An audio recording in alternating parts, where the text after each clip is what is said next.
m'a dit, à un moment donné, on va se dire les choses, on va éclaircir les choses, que ce soit clair pour tout le monde. Si aujourd'hui je suis dans le milieu de la télé, c'est parce que j'ai une histoire avec Mila.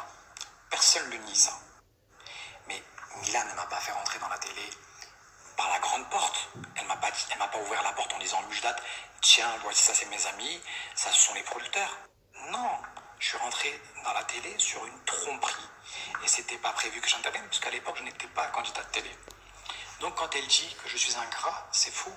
C'est juste que tu m'as fait rentrer à la télé sans le vouloir, sans même le vouloir, malgré toi et malgré moi. Maintenant que je suis dedans, n'importe qui à ma place aurait continué ses aventures, aurait continué à prendre ce qu'il y a à prendre. Tout le monde l'aurait fait, et toi la première, et la preuve en est encore aujourd'hui, tu es là, tu continues, tu grattes. Donc, c'est normal. C'est normal. Donc oui, si je suis aujourd'hui dans ce milieu, c'est parce que j'ai une histoire avec Mila. Ça, personne ne le nie. Mais elle m'a pas fait rentrer de son plein gré. Vous comprenez? Et moi, l'année dernière, ça s'est terminé dans le cross. Vous avez vu, vous avez suivi. Et après, j'ai fait les princes. Mais je vais vous expliquer pourquoi j'ai zappé aussi vite Mila, pour que vous compreniez. Pourquoi j'ai zappé aussi vite Mila? Parce qu'en fait, dans le cross, elle a dit une phrase, un mot. Je vous jure, il faut être inhumain. Il faut être une personne horrible pour dire ça à quelqu'un qui en souffre. C'est-à-dire que quand j'étais avec Mila, aujourd'hui, je vois pas mes enfants. Vous savez, je vois pas mes enfants parce que mon ex ne veut pas que je voie mes enfants. C'est pas que je ne veux pas voir mes enfants, c'est que mon ex ne veut pas me montrer mes enfants. Et je suis en procès. Et Inch'Allah, d'ici septembre, je vais les voir. C'est-à-dire que pendant que je voyais pas mes enfants, ça fait 1 an et demi que je les ai pas vus, Mila me voyait souffrir. Elle me voyait souffrir, elle me voyait me réveiller à 4h du matin pleurer. Elle voyait des fois j'avais le regard vide. Elle voyait que j'étais pas bien et que j'étais anéanti. Ça veut dire qu'elle me voyait mourir à petit feu de l'absence de mes enfants. Et vous savez, ça s'est pas passé à la caméra parce que c'est pas montable ces choses-là. Quand on parle des enfants, quand on parle des choses aussi crues, c'est pas montable. Et lors d'une embrouille devant tout le monde, elle m'a dit va t'occuper de tes enfants. Et ça, je vous jure, encore aujourd'hui quand je vous dis j'ai la chair de poule, sur tout ce que j'ai de plus cher au monde, c'est comme si, je vous jure, j'ai envie de pleurer, là j'ai envie de pleurer, sur tout ce que j'ai de plus cher au monde, regardez la chair de poule que j'ai, sur tout ce que j'ai de plus cher au monde, ça m'a arraché le cœur. Je me suis dit, on peut pas, c'est impossible. C'est-à-dire que moi je sais ce qui peut la détruire profondément. Je vous jure, je le ferai jamais. Parce qu'au fond de moi, il y a une part d'humanité. En fait, c'est-à-dire, dans une guerre, dans une embrouille, il y a des codes, il y a des limites, il y a des choses à pas faire. C'est-à-dire, même quand je t'embrouille avec un mec, il y a des limites. Quand je t'embrouille avec une meuf, il y a des limites. Tu t'embrouilles avec ton ex, il y a des limites à pas dépasser. Parce qu'à partir du moment où tu dépasses ces limites-là, il n'y a plus de retour possible. C'est-à-dire qu'à partir du moment où tu veux me détruire pour me détruire, tu veux m'anéantir, et c'est là où en fait tu dis c'est pas possible. Donc ça a eu un déclic total chez moi, un déclic total, bien sûr ça n'a pas été monté, mais ça a eu un déclic total. Toutes les personnes qui étaient là-bas, ils l'ont bien entendu. J'ai pleuré, là-bas j'ai pleuré comme un gamin. J'ai pleuré, j'ai craqué parce que j'en souffrais, et elle savait à quel point je souffrais, et elle s'en est pris au point le plus sensible de mon être, c'est-à-dire me toucher dans ma peine en tant que père de ne pas voir mes enfants. Et ça, je vous jure, c'est inhumain. Et ça, pourquoi je l'ai zappé comme ça? C'est parce qu'en fait, tu dis, c'est pas possible. Regardez, je vous dis ça, j'ai un main qui tremble. C'est pas possible. On ne peut pas être aussi inhumaine que ça. Donc, je suis sorti du cross, dans ma tête, c'était sûr et certain. Donc, c'était sûr et certain que c'était fini. J'étais à Cannes, je me suis amusé, je me suis éclaté, j'ai été contacté par la production des Princes, et j'ai fait les Princes. Et après la suite, vous la connaissez, elle a essayé de s'acharner sur moi, d'essayer de me bloquer par tous les moyens qui étaient possibles et inimaginables sur les réseaux sociaux pour essayer de me nuire, pour me bloquer, pour entre guillemets, me terminer, voilà, mettre plus bactère, comme si elle l'avait pas assez fait. Et en sortant des Princes, je suis sorti avec Félicia. J'ai rencontré Félicia, je suis tombé coup de cœur, red dingue de Félicia.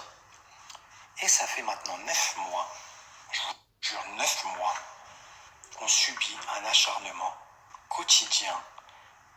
Encore moi, je m'en bats les couilles. Je vous jure, moi, ça m'atteint pas les couilles. Mais Félicia Félicia n'a jamais pris son téléphone pour lui répondre, n'a jamais fait un tweet, n'a jamais écrit quelque chose à son rencontre. Elle lui a jamais répondu, ne l'a jamais calculé sur les réseaux sociaux, elle a juste attendu de l'avoir en vrai. Et quand elle l'a vu en vrai, Mila se cachait dans la cuisine et elle n'osait pas sortir. Et elle faisait entre guillemets la meuf, non mais moi j'ai rien contre toi, à un moment donné, moi je m'en fous de votre vie, voilà. Mais sauf que moi je vais vous montrer qu'elle s'en fout pas de notre vie parce qu'en fait, ça veut dire qu'en fait elle est tellement perverse aujourd'hui, elle fait croire aux gens, c'est-à-dire à sa communauté et à ses camarades, qu'elle s'en fout de moi. Mais de l'autre côté, elle me fait des sublis à moi. Elle me fait des sublis que les fans m'envoient, parce que moi, elle est bloquée. Elle est bloquée sur tout ce que j'ai de plus cher au monde, et c'est un conseil que je vous donne. Si un jour vous voulez passer à autre chose, il suffit juste de bloquer les personnes, de ne pas aller sur ces réseaux, de ne pas voir. Mais aujourd'hui, on est des personnages publics, que tu le veuilles ou non, à un moment donné, on t'envoie tout.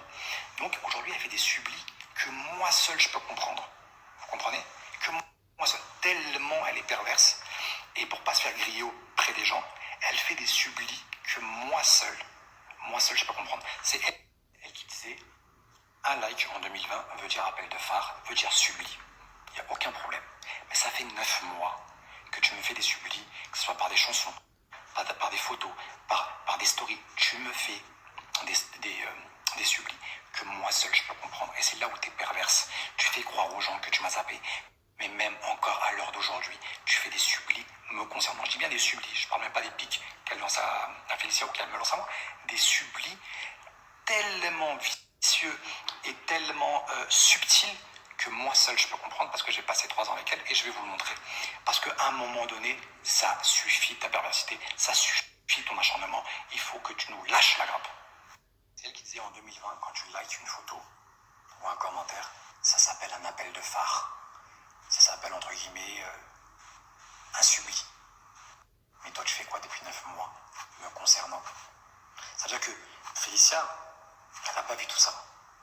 Elle n'a pas vu tout ça, je n'ai jamais osé lui parler de tout ça. Je n'ai jamais osé lui parler de tout ça parce que je ne voulais pas la blesser.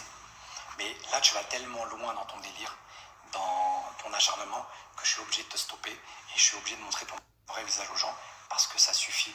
Moi je n'ai... Pour toi, je suis censé être la pire personne au monde. Pour toi, je suis censé être la leçon de ta vie, comme tu le répètes maintenant depuis 9 mois.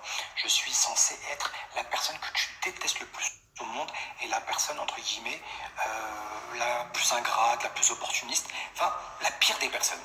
On est d'accord, si je suis la pire des personnes, tu me fais pas de subli. Tu fais pas ça, ce que tu fais. Tu regardes ce que tu fais là, ce que je vais montrer. Déjà, je vais montrer tes pics. Certains pics, pas tous, parce que j'ai pas le temps. Mais certains de tes pics que tu fais à Félicia depuis le début et que Félicia elle relève même pas. Elle a 21 ans. Elle relève même pas. Elle te répond même pas. Toi, tu vis, tu peses. Tu vis de l'acharnement. Je te jure que nous, on s'en fout. On s'en bat les couilles. On vit notre vie. On est heureux grâce à Dieu. Alhamdoulilah, on s'en fout. Donc, à un moment donné,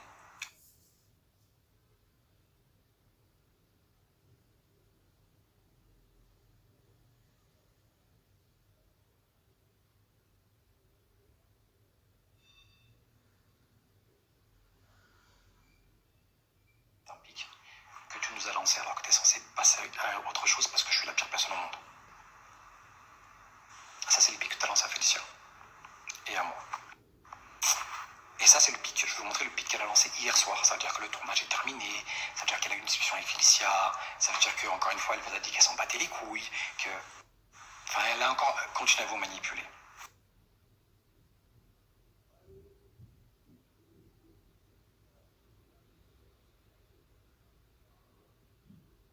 Ce sont les pics que tu as lancés. À moi et à Félicia. Mais maintenant, je vais vous montrer les subliminaux. Et c'est là où ça devient perverse. Ça veut dire qu'elle vous fait croire qu'elle s'en bat les couilles. Mais de l'autre côté, elle envoie des sublis que moi seul, je peux comprendre. Et c'est là où ça devient perverse. Et c'est là où, en fait, tu te dis, mais c'est pas possible. C'est impossible. C'est trop wesh. C'est pas possible d'être aussi perverse. 5 décembre, 3 mois avant le tournage de Objectif Reste du Monde, où elle dit qu'elle m'a zappé, qu'elle est passée à autre chose, que moi je suis un fou de faire croire qu'entre guillemets, eh ben, elle n'est pas passée à autre chose. Le 25 décembre, elle fait un post Instagram, c'est même pas une story, un post Instagram avec le nounours que je lui ai offert. Pendant qu'elle et moi on est ensemble. Ça fait déjà quelques mois que je suis avec Félicia. Mais si je suis la leçon de ta vie, pourquoi tu me fais des sublis? Si je suis la leçon de ta vie, si je suis aussi la pire personne que tu montres, le psychopathe de ce que tu veux démontrer et tu sais que c'est faux tout ça et que tu essaies de montrer aux gens, pourquoi tu me fais des sublis? Pourquoi le 25 décembre, tu es censé être heureuse, tu es censé être en famille? Pourquoi tu fais une photo avec le nounours que je t'ai offert? Si c'est pas un subli, c'est quoi?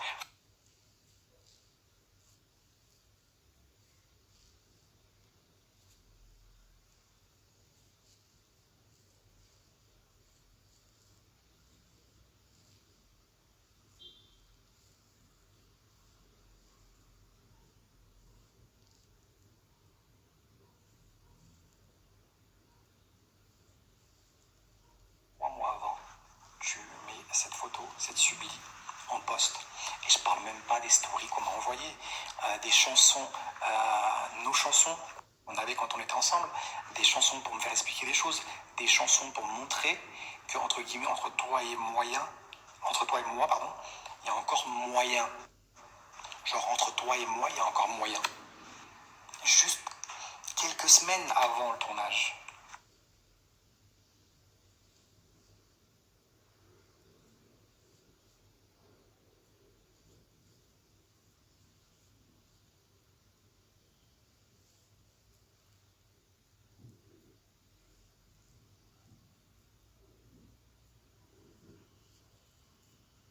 Là où ça devient dangereux, c'est que tu fais croire aux gens l'inverse de ce que tu ressens. Tu te travestis. Et à partir du moment où tu te travestis, et en plus de ça, tu manipules les gens.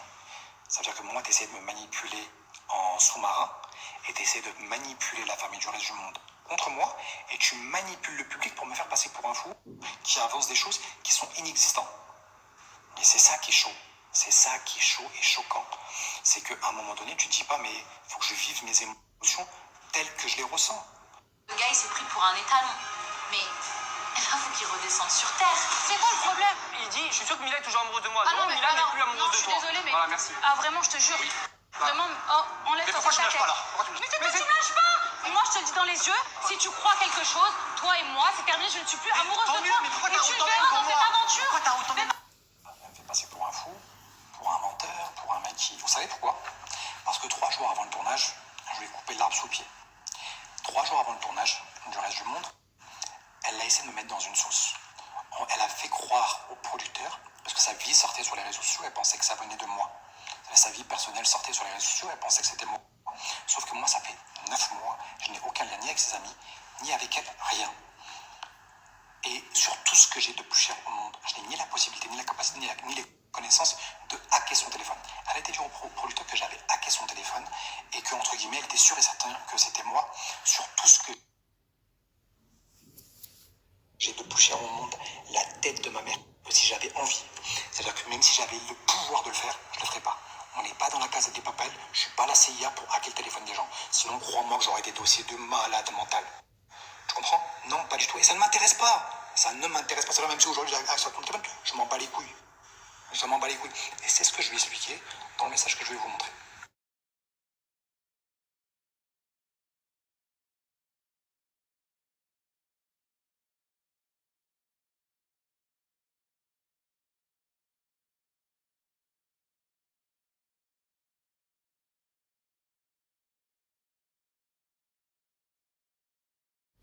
Ce message, je suis très clair avec elle 3 jours avant le tournage.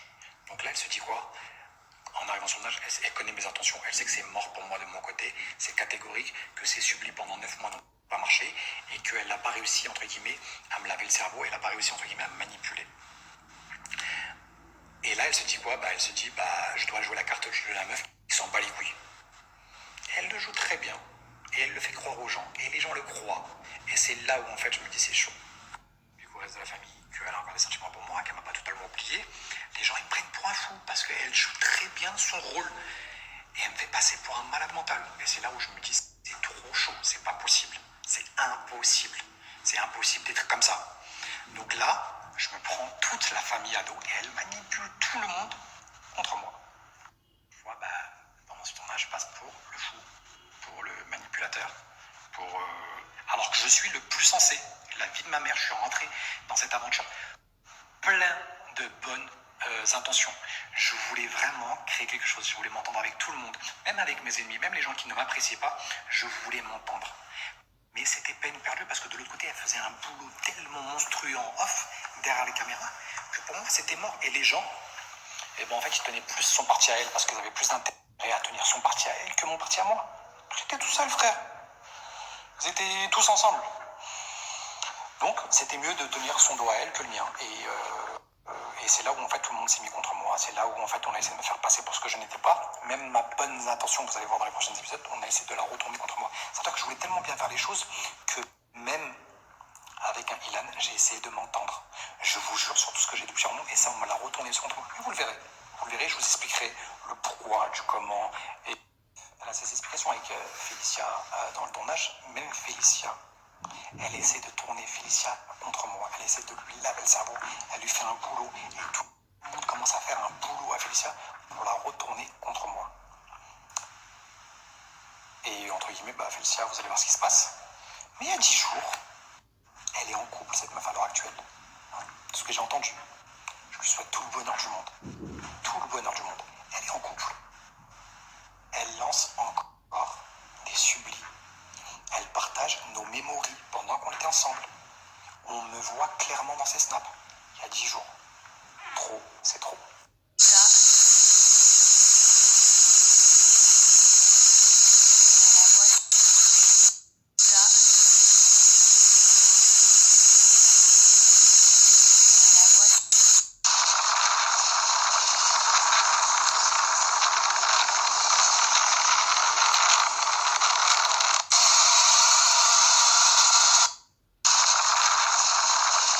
Enfin bref, ceci n'est pas une déclaration de guerre, c'est juste pour mettre les choses au clair parce que tu manipules les gens depuis maintenant des années et il faut que ça cesse. Il faut que ça cesse parce que la première personne qui empathie, c'est toi. C'est toi qui souffres de tout ça. Et il faut que tu arrêtes. Si tu veux être heureuse, lâche prise. Lâche prise, ça va bien se passer pour toi. Je te souhaite tout le bonheur du monde. Je souhaite que tu rencontres un homme qui pourra fonder une famille avec toi. Je te le souhaite sincèrement. Tout être humain, toute femme mérite d'être heureuse. Tu le mérites. Donc, s'il te plaît, va de l'avant. Va de l'avant, tu te sentiras mieux. C'est pas une déclaration de guerre, je te fais. C'est juste qu'à un moment donné, il faut que tu arrêtes. Parce que Félicia, elle en souffre de ça. La première personne qui souffre aussi, c'est Félicia. Parce qu'elle en a marre. Tu vois, elle en a marre de tout ça. Elle en a marre que, tu vois, par exemple, cette story, elle en a marre. Tu comprends? À un moment donné, il faut que ça s'arrête. Faut que ça s'arrête, tu vois. On te veut pas ton mal. Je te jure qu'on ne veut pas ton mal.